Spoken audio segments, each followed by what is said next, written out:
হজ মুসলমানের জন্য গুরুত্বপূর্ণ এক ইবাদত। সামর্থ্যবান মুসলিম নারী পুরুষের জন্য জীবনে একবার হলেও হজ ফরজ।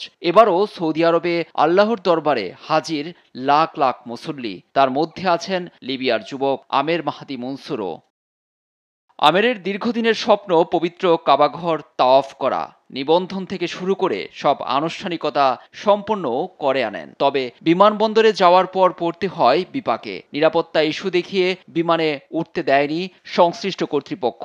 এ সময় নিরাপত্তা কর্মকর্তা আমিরকে সান্ত্বনা দেন, কিন্তু হাল না ছাড়া লিবিয়ার এ যুবক বলেন বিমানটি উড়বে না, ফিরে আসবেই, আর তিনি হজে যাবেনই। ফ্লাইটটি ঠিক ওড়ার কিছুক্ষণ পর দেখা দেয় যান্ত্রিক ত্রুটি, আবারও ফিরে আসে। এ ঘটনায় দুনিয়া জুড়ে সৃষ্টি হয়েছে আলোড়ন।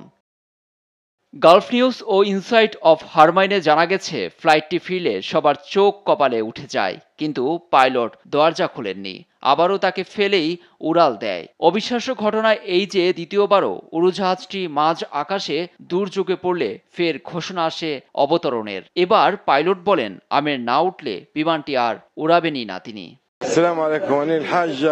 সৌদিতে নিরাপদে পৌঁছে ওই যুবক এক ভিডিও বার্তায় সৃষ্টিকর্তার প্রশংসা করে বলেন আল্লাহ তার কুদরত দেখিয়েছেন।